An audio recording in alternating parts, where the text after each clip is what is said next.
Hello everyone. Today we will do the second part of our chapter Nutrition and Animals.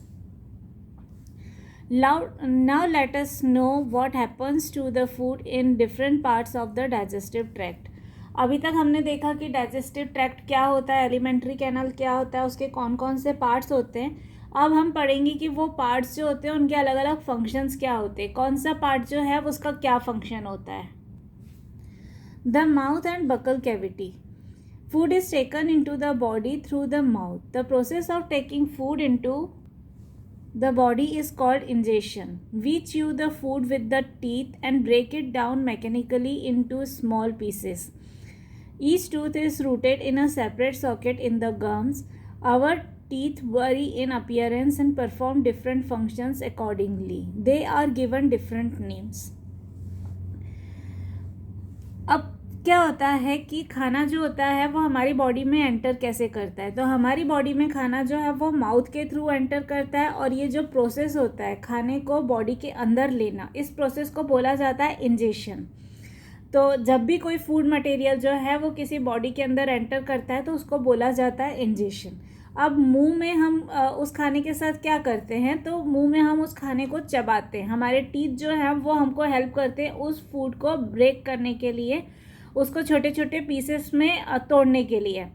और जो हमारे teeth होते हैं वो जो होते हैं हमारे माउथ में गम्स में फिक्स होते हैं. मतलब गम्स में यूँ समझ लो कि एक सॉकेट की तरह फिक्स होते हैं. जैसे कि आप स्विच बोर्ड के आप पे देखा होगा कि सॉकेट लगा रहता है, तो उसमें जब भी हम कोई प्लग डालते हैं तो वो प्लग उसमें फिक्स होता है.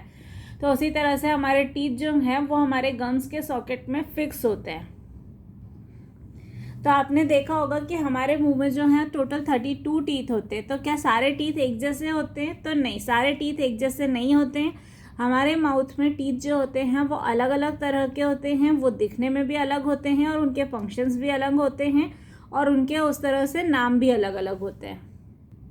अब जैसे आप इस फिगर में देख सकते हैं कि ये हमारे टीथ का अरेंजमेंट है. हमारे माउथ में हमारे 2 जॉ होते हैं, अपर जॉ और लोअर जॉ, और दोनों में 16 टीथ होते हैं.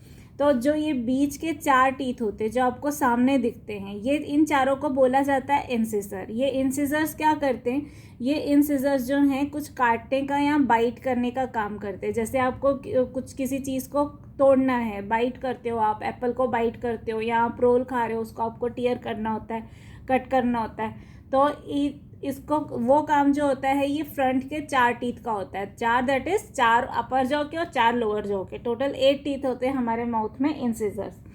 उसके बाद जो ये 2 टीथ होते हैं, इंसिसर के इस तरफ एक और इस तरफ एक, ये दोनों जो हैं ये हमारे कैनाइन टीथ होते हैं. इन कैनाइन टीथ का काम होता है पियर्स करना, किसी चीज़ को तोड़ना, टीयर करना. तो जो हार्ड सब्सटेंसेस होते हैं, हार्ड चीज़ें होती हैं, उनको टीयर करने का काम करते हैं हमारे कैनाइन्स. ये पॉइंटेड रहते हैं. आप मिरर में देख भी सकते हो कि सामने की तरफ आपको 4 दांत दिखेंगे और उसके पास में जो 2 दांत होंगे वो थोड़े पॉइंटेड होते हैं. तो वो पॉइंटेड होने की वजह से, शार्प होने की वजह से पियर्सिंग में हेल्प करते हैं. उसके बाद इस तरफ के ये 2 और इस तरफ के ये 2, ये 4 टीथ जो होते हैं ये हमारे प्रीमोलर होते हैं. तो ये 4 अपर जॉ में होते हैं और 4 लोअर जॉ में होते हैं. और उसके बाद के 6 टीथ, जैसे 3 this side and 3 this side, तो ये total 6 teeth in 1 jaw, that is total 12 teeth होते हैं हमारे माउथ में. उनको हम बोलते हैं मोलर्स. ये प्री मोलर्स और मोलर्स जो होते हैं वो च्यूइंग और ग्राइंडिंग का काम करते हैं. आपने कभी भी देखा होगा कि जब हम बाइट करते हैं तो हम फ्रंट के टीथ से बाइट करते हैं, और पीछे वाले जो दांत हैं हमारे, जो मोलर्स और प्री मोलर्स, उनसे हम अपने खाने को च्यू करते हैं, खाने को चबाते हैं. Activity 2.2. Wash your hands, look into the mirror and count your teeth. Use your index finger to feel the teeth. How many kinds of teeth could you find? Take a piece of an apple or bread and eat it. Which teeth do you use for biting and cutting, and which one for piercing and tearing? Also find out the ones that are used for chewing and grinding. Record your observation in table 2.2. तो अब ये आपको एक table 2.2 दी हुई है जिसमें आपको अपने ऑब्जर्वेशन रिकॉर्ड करने. ऑब्जर्वेशन किस चीज़ के रिकॉर्ड करने हैं? आपको एक एक्टिविटी परफॉर्म करनी है. आप अपने हाथों को धो लो पहले, तो उसके बाद आप मिरर में देखो अपने टीथ. और उन टीथ को आप काउंट करो, और आपकी इंडेक्स फिंगर जो होती है, जो आपकी फर्स्ट फिंगर होती है हैंड की, उससे आप अपने टीथ को फील करके देखो कि सारे टीथ जो हैं क्या वो एक जैसे हैं, क्या वो दिखने में एक जैसे हैं, क्या आपको उनका फील एक जैसा आ रहा है। और फिर उसके बाद आप एप्पल और ब्रेड लो और आप उसको बाइट करो, आप उसको खाओ, और फिर आप ये ऑब्जर्व करो कि उसको बाइट करने में, उसकी कटिंग में, पियर्सिंग और टीयरिंग में आपके कौन से टीथ इन्वॉल्व हुए, और च्यूविंग और ग्राइंडिंग के लिए आपने कौन से टीथ को यूज़ किया। और फिर इस ऑब्जर्वेशन को आपको इस पूरी टेबल में फिल करना है। Milk teeth and permanent teeth. Do you remember about falling of your teeth some years ago? The first set of teeth grows during infancy and they fall off at the age between 6 to 8 years. These are termed milk teeth. The second set that replaces them are the permanent teeth. The permanent teeth may last throughout life or fall off during old age or due to some dental disease. तो अब milk teeth और permanent teeth क्या होते हैं? आपको याद होगा कि जब आप 7-8 ईयर्स के हुए थे, 6 ईयर्स के हुए थे, तो आपके दांत टूटना शुरू हुए होंगे। तो ये जो फर्स्ट सेट होता है टीथ का, जो कि बचपन में बच्चों का आता है और 6 से 8 ईयर्स की एज के बीच में वो टूट जाता है, तो इन टीथ को हम बोलते हैं मिल्क टीथ। और उसके बाद इसके बाद आता है सेकेंड सेट, जो परमानेंट टीथ होता है, वो रिप्लेस करता है आपके मिल्क टीथ को। और ये जो परमानेंट टीथ है ये आपके pass through out the life रहते हैं, या तो कोई डेंटल डिसीज़ हो जाए तो वो गिर के टूट जाते हैं, दैट इज़ टूट के गिर जाते हैं, या फिर बुढ़ापा आने पर कई बार ये टीथ जो हैं वो टूट कर गिर जाते हैं। अदरवाइज़ ये आपके साथ लंबे टाइम तक रहते हैं। Sweets and tooth decay. Normally, bacteria are present in our mouth, but they are not harmful to us. However, if we do not clean our teeth and mouth after eating, many harmful bacteria also begin to live and grow in it. These bacteria break down the sugars present from the leftover food and release acids. The acids gradually damage the teeth. This is called tooth decay. If it is not treated in time, it causes severe toothache and in extreme cases results in tooth loss. Chocolates, sweets, cold drinks, soft drinks and other sugar products are the major culprits of tooth decay. अब generally हमारे mouth में bacteria present होते हैं, लेकिन वो हमारे लिए बहुत ज़्यादा हार्मफुल नहीं होते। लेकिन अगर हमने अपने टीथ को क्लीन नहीं किया रेगुलरली, कभी भी खाना खाने के बाद हमको हमेशा अपने माउथ को रिंस करना चाहिए, हमको कुल्ला करना चाहिए। और अगर हम अपने माउथ को क्लीन नहीं करते तो क्या होता है, जो लेफ़्ट ओवर फूड होता है वो हमारे दांतों के बीच में बच जाता है, और जो हमारे माउथ में जो ऑलरेडी बैक्टीरिया प्रेजेंट है वो क्या करते हैं, उस जो फूड है उसको सिंपल सब्सटेंस में ब्रेक करते हैं, और उसको ब्रेक डाउन करने के लिए, और ब्रेक डाउन करने के बाद उसमें एसिड रिलीज़ होता है, और ये एसिड जो होता है ये हमारे टीथ को जनरली डैमेज करता है, तो इसको बोला जाता है टूथ डिके। और अगर इसको टाइम पर नहीं ट्रीट किया गया, इसको टाइम पर नहीं कंट्रोल किया गया, तो इससे बहुत ज़्यादा तेज़ दांत में दर्द हो सकता है और हमारे दांत जो हैं वो टूट के गिर भी सकते हैं। तो जो भी मीठी चीज़ें होती हैं, चॉकलेट्स, मिठाइयाँ, सॉफ्ट ड्रिंक्स या दूसरे शुगर प्रोडक्ट्स, ये सब जो हैं टूथ डिके का, हमारे दांतों के ख़राब होने का सबसे बड़ा कारण होते हैं। Therefore, one should clean the teeth with a brush or दातुन and dental floss at least twice a day and rinse the mouth after every meal. Also, one should not put dirty fingers or any unwashed objects in the mouth.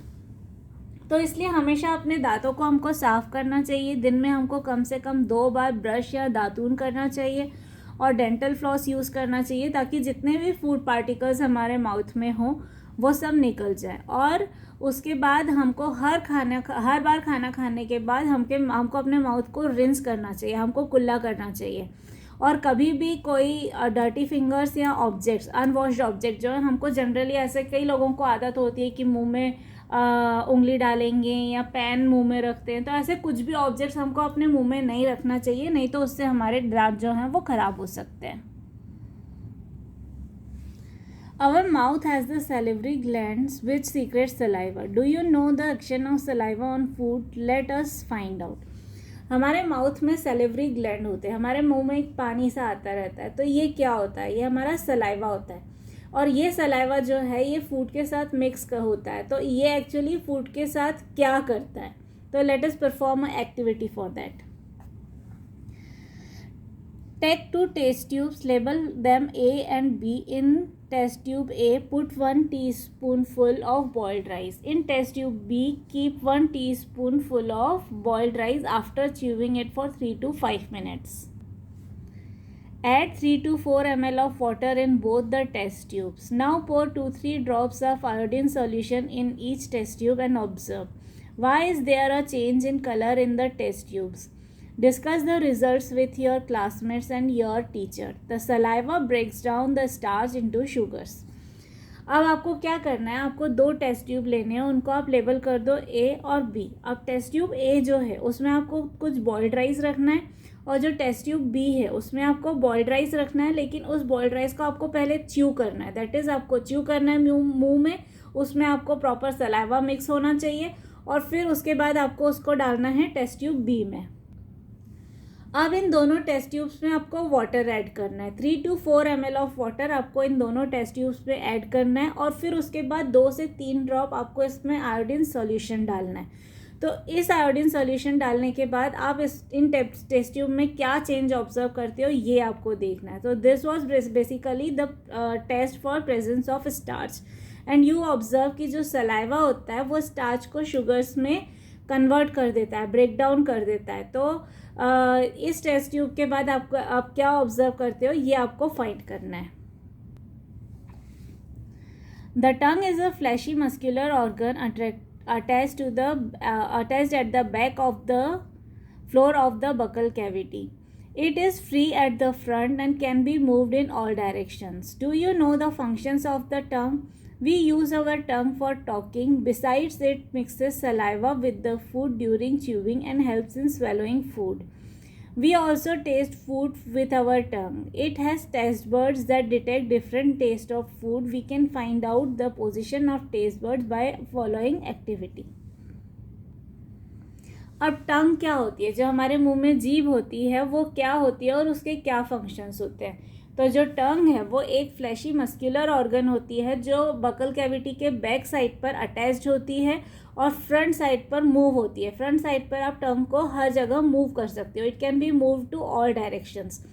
और अब टंग के functions क्या होते हैं, तो टंग से आपको ये तो पता ही है कि बात करने के लिए टंग यूज़ होती है, बट उसके अलावा डाइजेशन की प्रोसेस में उसका क्या फंक्शन रहता है। तो डाइजेशन की प्रोसेस में टंग कैसे हेल्प करती है, तो डाइजेशन की प्रोसेस में टंग जो है वो सलाइवा को फूड के साथ मिक्स करती है, उसको च्यू करते टाइम वो सलाइवा को अच्छे से मिक्स करती है, और ताकि हमको फूड को स्वेलो करने में, निगलने में आसानी होती है। और उसके अलावा टंग जो है वो हमको फूड को टेस्ट करने में भी हेल्प करती है। टंग से हमको पता चलता है कि कौन सा फूड स्वीट है, सॉल्टी है, सोर है, बिटर है, ये सारे टेस्ट हमको टंग में ही पता चलते हैं। तो टंग में जो है वो टेस्ट बर्ड्स लगे रहते हैं, तो वो टेस्ट बर्ड्स जो हैं वो टेस्ट को डिटेक्ट करते हैं और उससे हमको पता चलता है कि खाने का टेस्ट जो है वो कैसा है। तो वो टेस्ट बर्ड्स जो होते हैं वो टंग में कैसे पोजीशन होते हैं कि आपको हर जगह एक सा स्वाद नहीं आता। कोई पार्ट होता है जो आपको ये आइडेंटिफाई करने में हेल्प करता है कि द फूड इज़ स्वीट, कोई पार्ट होता है वो आपको आइडेंटिफाई करने में हेल्प करता है कि फूड जो है वो सॉल्टी है। तो इसको फाइंड आउट करने के लिए let us do one activity. Prepare a separate sample each of sugar solution, common salt solution, lemon juice and juice of crush Neem leaf और बिटर गार्ड। तो अब आपको क्या करना है, आपको कुछ सॉल्यूशंस लेने हैं। वो सॉल्यूशन कैसे होना चाहिए, एक आपका स्वीट होना चाहिए जो कि शुगर सॉल्यूशन होगा, एक सॉल्टी होना चाहिए जो कॉमन सॉल्ट सॉल्यूशन होगा, एक सोर होना चाहिए जो आपका लेमन जूस हो जाएगा, और एक बिटर होना चाहिए जैसे आप नीम लीफ को क्रश कर लो और बिटर गार्ड को क्रश करके उसका जूस बना लो। तो इस तरह से आपको अलग अलग सॉल्यूशन चाहिए जिनके टेस्ट अलग अलग हों। अब आपके किसी भी क्लासमेट को आपको ब्लाइंड फोल्ड करना है। Blindfold one of your classmates and ask her or him to take out the tongue and keep it in straight and flat position. तो आपको उसको ब्लाइंड फोल्ड करके ये बोलना है कि वो जिड जो है वो बाहर निकाले और उसको सीधा रखे। Use a clean toothpick to put the above samples one by one on different areas of the tongue as shown in figure 2.6. Use a new toothpick for each sample. तो अब आपने ये जो सॉल्यूशंस तैयार किए, अब आपको ये टेस्ट कराना है उस क्लासमेट को जिसको आपने ब्लाइंड फोल्ड किया हुआ है. तो आप इसको टेस्ट कैसे कराओगे?